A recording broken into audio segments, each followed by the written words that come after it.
Hermanos, esta sería nuestra tercera lección respecto a la historia del credo niceno. Tercera lección de la historia del credo niceno. La semana pasada vimos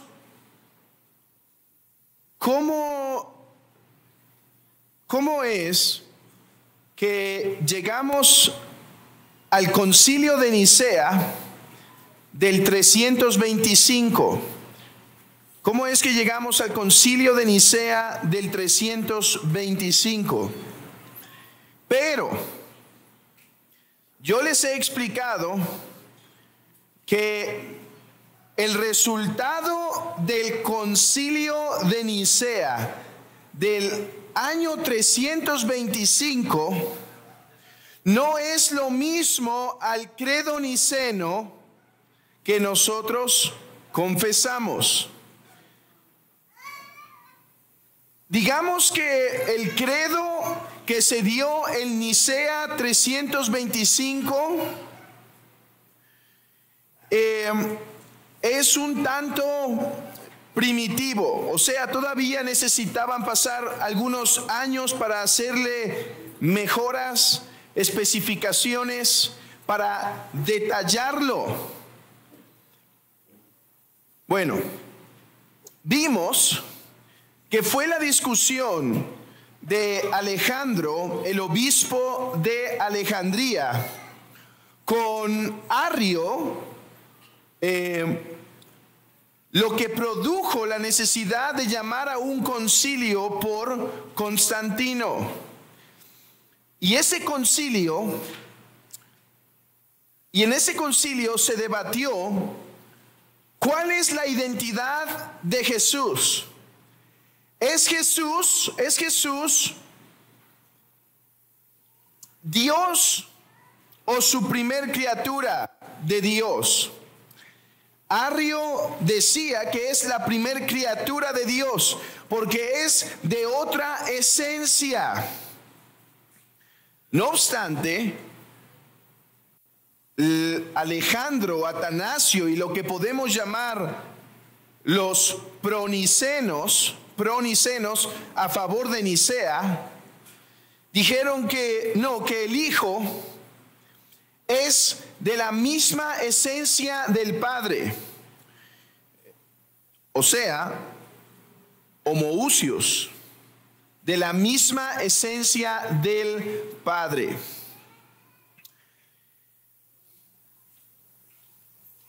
El concilio fue efectivo para echar a Arrio. Arrio después de esto es expulsado. No estoy diciendo que eso está bien, pero estoy diciendo que fue efectivo para eso. O sea, sí expulsarlo de la iglesia, eso está bien, pero en esos tiempos en donde Constantino empieza a tomar el poder político, ahora implica que ser hereje es estar en contra del Estado, y por lo tanto no solo tienes que ser echado de la iglesia, sino tienes que ser echado de el lugar en donde estás. Tienes que ser exiliado. Y así pasó con Arrio y así pasó con Atanasio. Atanasio fue exiliado hasta 5 veces. Hasta 5 veces fue exiliado por mantener su fe. Para eso sí fue efectivo Nicea 325. Para eso fue efectivo Nicea 325. Pero ahora, en esta exposición, vamos a ver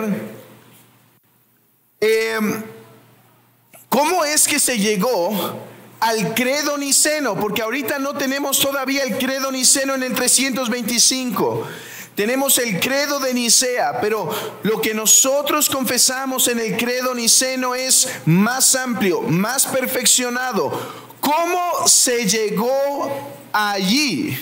¿Cómo se llegó allí? Bueno, en el año 381 se formuló en Constantinopla el credo niceno, como nosotros lo confesamos. Recuerden, por eso fue importante la primera lección que di respecto al credo de Nicea.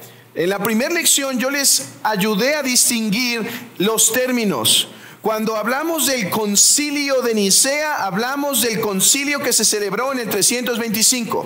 Cuando hablo del credo niceno, hablo del resultado de ese concilio, más el concilio de Constantinopla, es lo que dio el credo niceno. Ok.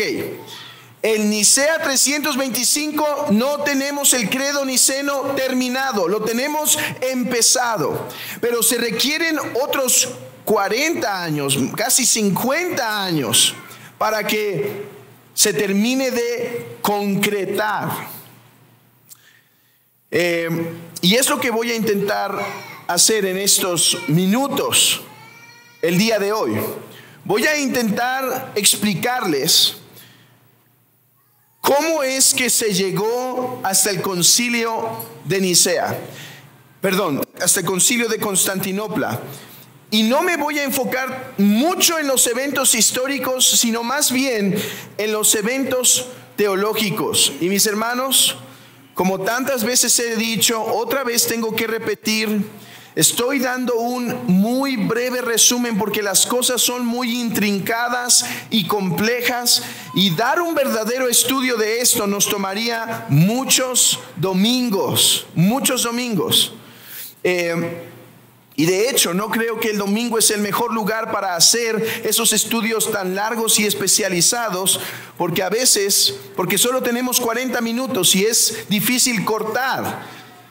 Por eso esas clases solo se dan en el seminario, ¿sí? Donde tenemos hasta 2 horas y media donde podemos no parar sobre el tema. Aquí es un resumen, solo para que tengan una idea, ¿sí? Muy bien. Habiendo dicho eso, habiendo dicho que Nicea fue útil para repeler a Arrio, ahora tenemos que ser más específicos. ¿Por qué? Y ustedes pueden ver en su primer punto. Se llama, el primer punto de sus notas, de su boletín, es confusión en la formulación de la deidad del Hijo. Nicea 325 fue una victoria, sí, contra Arrio, sí, pero fue una victoria limitada. Fue una victoria limitada. ¿Por qué? Y vean esta circunstancia. Quiero que se den cuenta, hermanos, de lo complejo que ha sido la formulación de la doctrina, y lo agradecidos que debemos estar de vivir en este tiempo en donde mucho de este trabajo ya se realizó. Vean, después de Nicea se expulsa a Arrio y al arrianismo grotesco, por llamarlo así. Pero ahora se generan 4 diferentes fracciones. Por eso la historia de que ahí estaba Atanasio y todos estaban confundidos, y Atanasio se levanta y dice homoousios, y entonces resuelve todos los problemas, es sumamente falso. No es de acuerdo a la realidad. Y ahí ustedes tienen algunos nombres extraños en sus notas, para que vean las diferentes fracciones que se generaron. Por ejemplo, vean conmigo estos nombres: homousianos, homoiusianos, homoianos, anomoianos. Estos son nombres, ellos no se empezaron a decir, ok, de ahora en adelante yo soy anomoiano. No, estos son nombres que los historiadores imponen sobre estos diferentes grupos que se formaron. Ahora, déjenme darles una breve descripción de cada uno de estos para que puedan entender conmigo la dificultad. Y voy a ser muy breve porque hay muchos detallitos que se habrían de decir, pero seré breve en esto. Por ejemplo, los homoousianos, estos no eran sino aquellos que estaban en la tradición de Atanasio. Por eso también podrían ser llamados los atanasios, ¿sí? Estos eran los que confesaban Nicea y los que estaban de acuerdo con el lenguaje de Nicea. Esto es importante. Al principio, no solo se trataba de estar de acuerdo con la doctrina de Nicea, sino ibas a estar de acuerdo también con el lenguaje particular. En segundo lugar están los homoousianos. Estos no favorecían el término de Nicea de homoousios, o sea, de la misma esencia, porque en su perspectiva eso podría derivar en la herejía del sabelianismo, o sea, en donde no hay realmente tres personas, sino simplemente hay una persona que va cambiando de máscara. Vean, hermanos, esto se puso complejo. Ellos estaban de acuerdo con la doctrina de Nicea. Ellos estaban de acuerdo con la doctrina. O sea, decían, sí, el Hijo es igual al Padre en esencia, aunque diferentes en persona. Esto era lo que confesaba Atanasio. Pero ellos argumentan que el lenguaje, que decir que el Hijo es homoousios, o sea, de la misma esencia, no era suficientemente claro, de manera que aunque tenían la misma doctrina que Atanasio, se opusieron al credo niceno. Este grupo, aunque puso cierta oposición a los nicenos, al final terminan siendo aliados. Al final, vean sus notas, por eso sirven estas notitas. Los primeros dos grupos al principio se estuvieron peleando un poco, porque los primeros decían, esta terminología es útil. Los segundos decían, no, la terminología no es precisa. Y se empezaron a pelear, pero después se unieron con un mismo enemigo. Y se entendieron. De hecho, Atanasio fue clave en esto. Atanasio, dentro de lo que cabe, tuvo un espíritu conciliador con aquellos que querían entender la doctrina. Y les escribe diciendo a unos, seamos pacientes con estos. Seamos pacientes, porque es simplemente diferencias de lenguaje, pero no de contenido. Después están los homoianos. O sea, vean esto. Se supone que Nicea 325 lo resolvió todo, pero la realidad es que ahora hay 4 fracciones. Veamos esta tercera fracción. Los homoianos. Estos fueron aquellos que rechazaban Nicea por su lenguaje de esencia. Según ellos, no se debía de usar ningún tipo de lenguaje que no estuviera en las Escrituras. Ellos estaban unidos en presentar una fuerte resistencia a cualquier teología que hablara de esencias comunes entre el Padre y el Hijo. Este grupo es difícil de definir, de especificar, porque tiene diferentes variables. Hubo diferentes teólogos en esto. Ahora, por último, los anomoianos.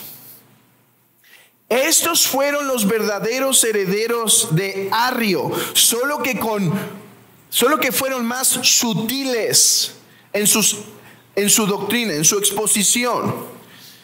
Ellos decían, el Padre y el Hijo son de otra esencia. Vean esto, vean sus notitas.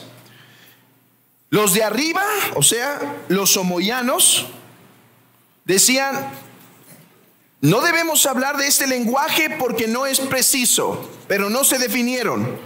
No obstante, los anomoyanos dicen, no, sí podemos usar el lenguaje y debemos decir, son de diferentes esencias. Vean los matices, vean lo que implica hacer un trabajo de investigación histórico para estos hombres que nos han dado buenos materiales. Es fácil contar la historia diciendo, Atanasio fue el héroe y él lo arregló todo, pero la realidad es que así pasó el proceso del dogma. No Dios usando a un mero hombre para resolver todos los problemas, por más grande que fue, sino usando su iglesia, el debate, las rencillas, las problemáticas para poder traer luz sobre la doctrina. Estos, por ejemplo, fueron los que debatieron con los famosos 3 capadocios. Uno de estos anomoyanos fue Eunomio. Ok. En este primer punto, yo espero que haya logrado mi cometido. Mi punto se llama confusión en la formulación de la deidad del Hijo. Sí, Nicea fue claro para resolver ciertas cosas, pero no lo resolvió todo, sino que 4 fracciones se crearon a partir de Nicea 325. Hermanos, por eso se necesitaba Constantinopla 381. ¿Pero qué creen? Para llegar a Constantinopla 381 se iba a requerir muchos altibajos, muchas rencillas, algunas divisiones, algunas expulsiones. Es más, la mayoría de los que ya estaban en Nicea 325 ni siquiera van a llegar a Constantinopla. ¿Por qué? Por la edad. Así que van a ser los herederos de ellos, los que van a ser aquellos que pueden definirlo. Por ejemplo, Gregorio Nacianceno, un personaje peculiar. Saben, en la historia de la iglesia siempre hay hombres que quieren ser teólogos y dedicarse a la teología nada más, y Dios los persigue para que sean pastores, y así le pasó a Gregorio. Déjenme contarles tantito de él. Déjenme hablarles de los 3 capadocios brevemente, y me voy a salir tantito de mis notas, pero ¿qué importa? El punto es que agarren la idea, aunque no acabemos hoy. Los 3 capadocios es el título que se le da a 3 personas, ¿sí? Y se les llama capadocios porque tuvieron un lugar preeminente en Capadocia, ¿sí? De hecho, les debe sonar este nombre porque el apóstol Pablo escribe a las iglesias que están en Galacia, Capadocia, Asia, Bitinia, ¿sí? Entonces, era un pueblo de habla griega, obviamente. Bueno, los 3 capadocios se componen de 2 hermanos y un amigo. Los hermanos eran Basilio de Cesarea. ¿Por qué? Porque va a quedar como obispo de Cesarea, también conocido como Basilio el Grande. Y lo bueno de esto, de tener, vean hermanos, mucho tiempo me quejé de que el papismo haya tenido tanta preponderancia en Latinoamérica, porque ha hecho mucho daño teológico, social, político, etcétera, ¿sí? Pero después dije, ok, pero ¿puede haber cosas buenas en medio de todo esto malo? Y la respuesta es sí. ¿Saben cuál es una de las mejores cosas? Es que nos han traducido todos los padres de la iglesia y los medievales más importantes y teólogos que deben ser consultados. Por ejemplo, tenemos toda la biblioteca de los padres de la iglesia traducida al español. Así que ustedes pueden meterse al internet y buscar Basilio el Grande, su tratado del Espíritu Santo. Es un tratado cortito pero buenísimo, en donde habla de la deidad del Espíritu Santo a través de usar las preposiciones, a través de explicar las preposiciones del Nuevo Testamento respecto a la persona del Espíritu Santo. ¿Sí? O sea, preposiciones por, en, con, etcétera. ¿Sí? Bueno, ese fue un paréntesis dentro del paréntesis, ¿sí? Eso es algo bueno que ha dejado el papismo. Nos ha traducido todo. Así que demos gracias a Dios porque usa hasta las instituciones más corruptas para su gloria. Bueno, entonces Basilio el Grande era hermano de Gregorio Nyssa. Ellos tuvieron una hermana que me fascina la historia de esa hermana, que se llamaba Macrina. Su padre quería que Macrina se casara y ella no quería sino dedicarse a la vida monástica y servir en su hogar y servir a los pobres. Pero bueno, su padre tenía autoridad y finalmente ella se termina casando. Él muere, creo que muere antes de que se consume el matrimonio, y ella convence a su padre y dice: padre, yo estoy casada y no me puedo divorciar. Así que con el hombre muerto ella dice: estoy casada, y vive como quería, en el completo celibato. Ella entrena a Basilio el Grande. Ella le dice: no, tú no vas a ir a la universidad como tu hermano Gregorio Nyssa, porque allá les van a enseñar puras cosas malas, así que yo te voy a enseñar. Y ella le enseña los básicos y lo introduce a la teología. Bueno, después está Gregorio Nyssa. Nyssa, porque ahí es donde se establece como pastor, como obispo. Bueno, estos dos hermanos, con esta hermana piadosa que tienen, son parte importante del desarrollo trinitario. Ahora, hay un amigo, este amigo es un personaje, se llama Gregorio Nacianceno. Y Gregorio Nacianceno es un hombre tan melancólico, tan sensible, que un día se pelea con Basilio, porque Basilio no solo era un gran teólogo, también tenía muchas ideas y muchos proyectos y muchas cosas que hacer. De hecho, Basilio genera lo que se llama como el primer hospital, el Basileato, algo así, que es un lugar en donde congregaban a personas ancianas que dejaban en la calle, bebés que abandonaban, porque el aborto existe desde ese tiempo, pero no existía a través de medios quirúrgicos, sino que se llamaba lo que se llama la exposición. Una vez que el bebé nacía, la madre agarraba y tiraba al bebé, ¿sí?, para que muriera expuesto. Por eso se le llama así, la exposición, era la forma de aborto. Bueno, Basilio tenía un grupo de hermanos en donde iban y recogían a los bebés y los tenían a su cuidado. Además tenía lugar de orfanato para los ancianos, un tipo hospital, y este hombre tenía ideales. Bueno, un día ve a Gregorio Nacianceno y ve que es un gran teólogo y que puede ser un gran pastor, pero Gregorio Nacianceno quería ser un teólogo realmente, ¿sí?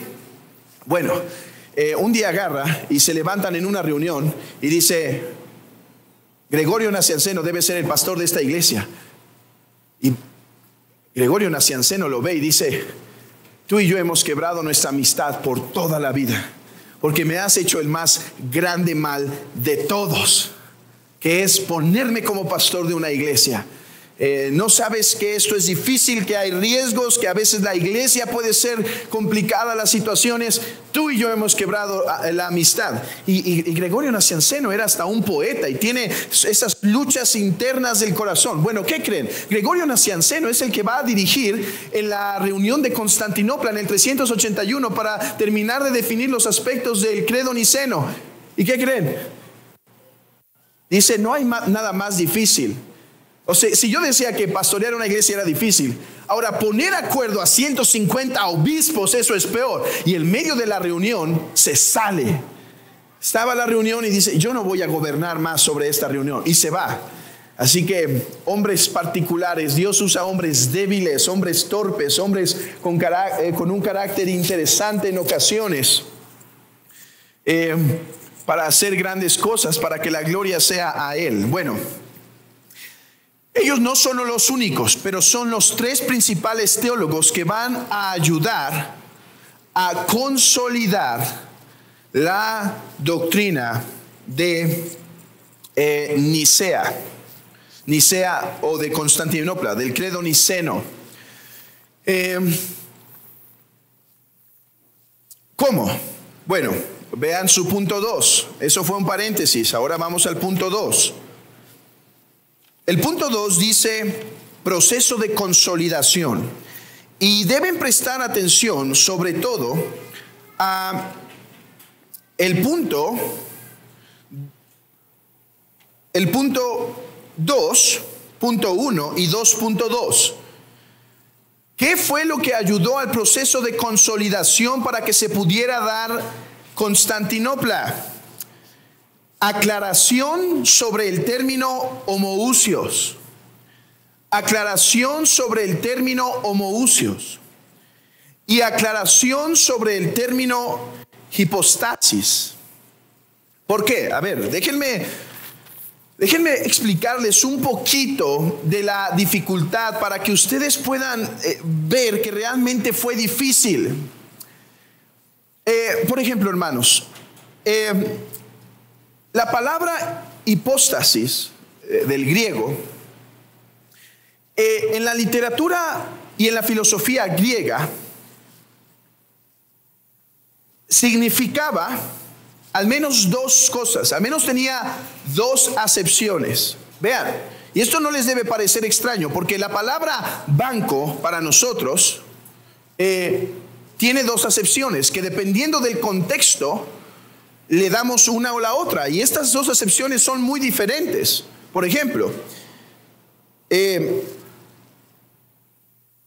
banco puede referirse para una institución financiera o puede referirse para un objeto que lo podemos utilizar para sentarnos, ¿sí?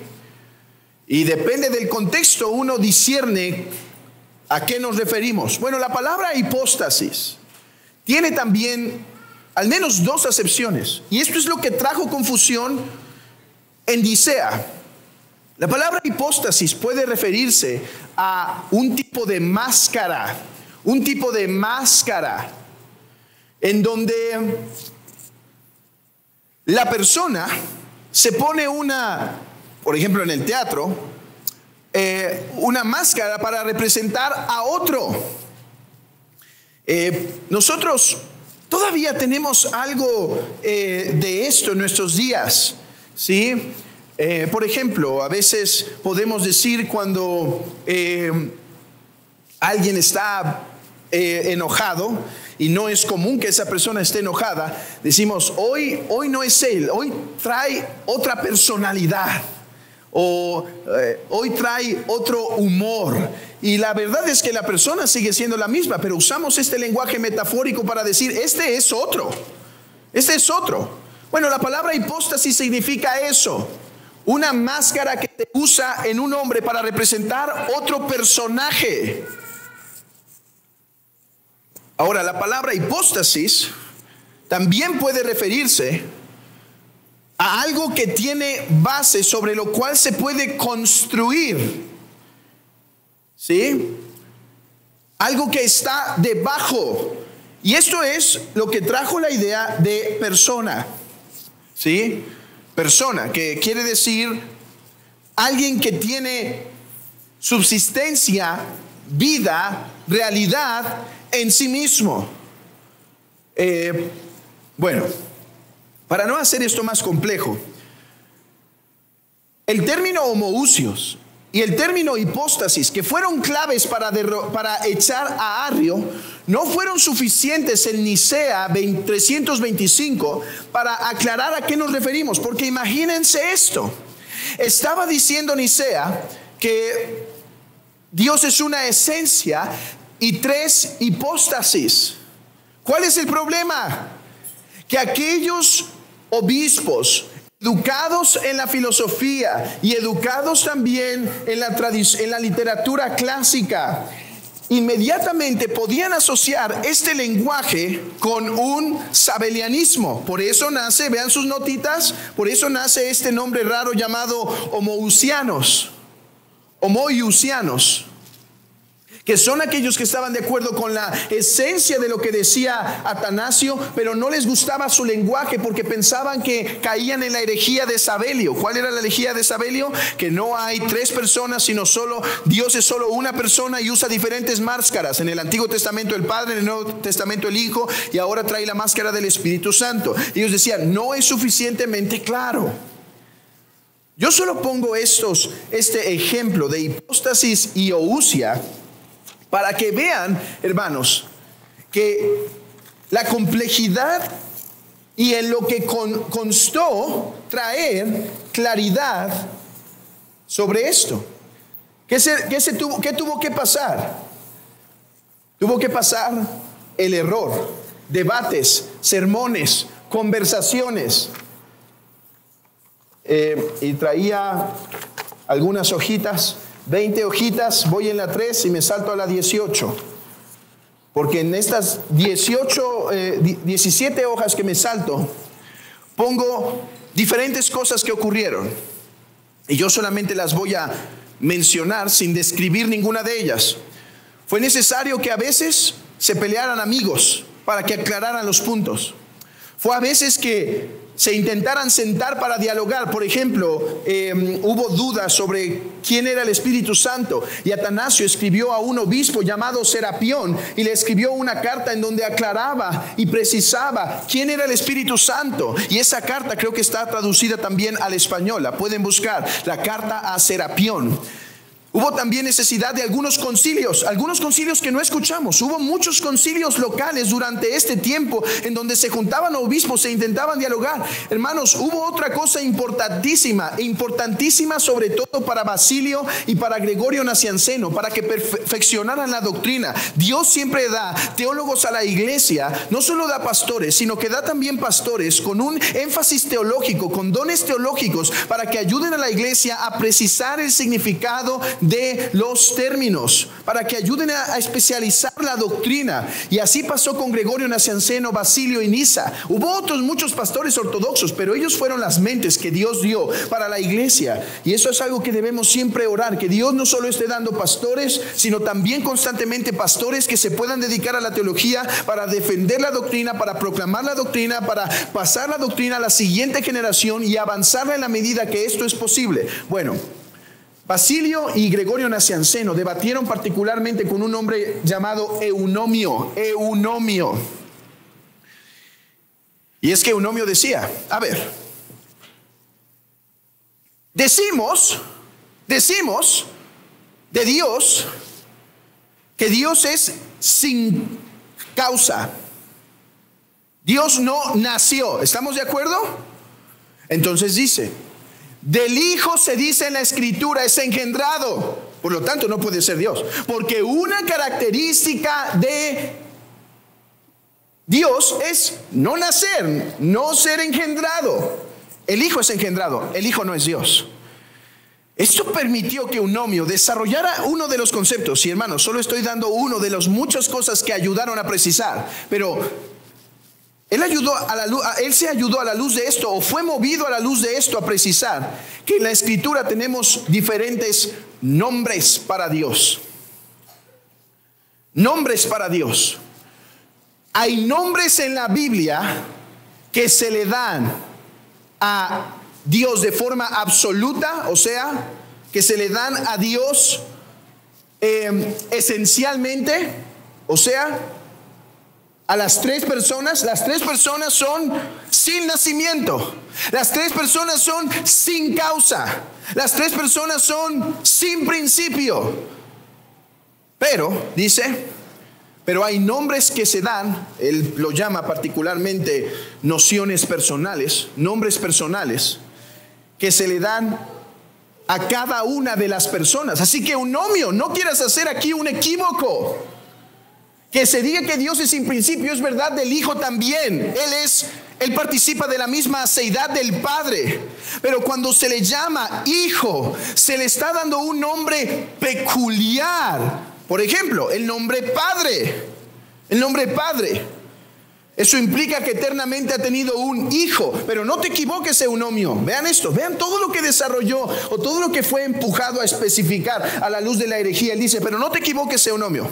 Cuando usamos el nombre padre o el término hijo o el término engendrado o el término espíritu o el término expirado para hablar de cada una de las personas de la divinidad, usamos la terminología de manera analógica. ¿Qué quiere decir?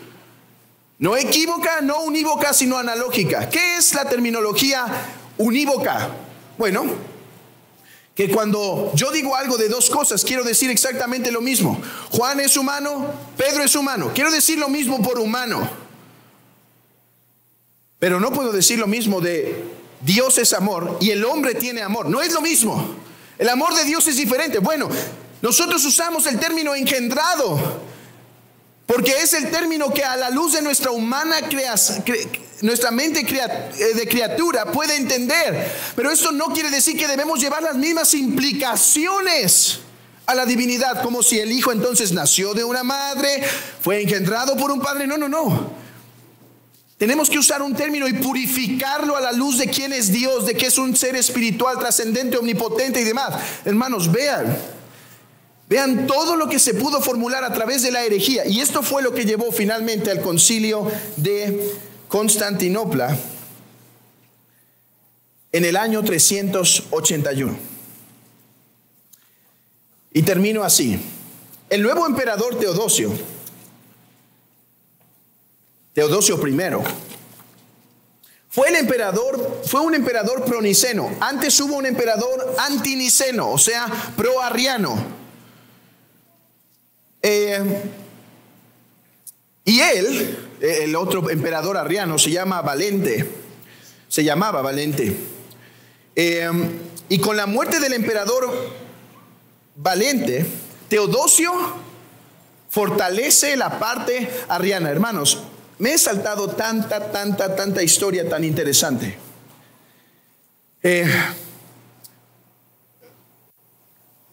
Diferentes teólogos que apoyaban diferentes emperadores que apoyaban diferentes fracciones.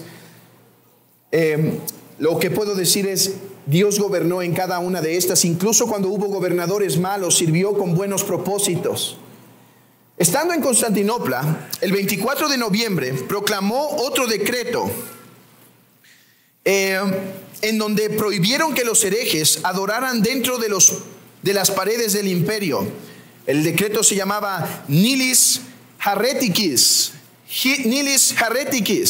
o sea, eliminación o no herejes. El edicto especificaba solo los nombres de Arrio, Eunomio, los eunomianos, los foticianos, otra fracción.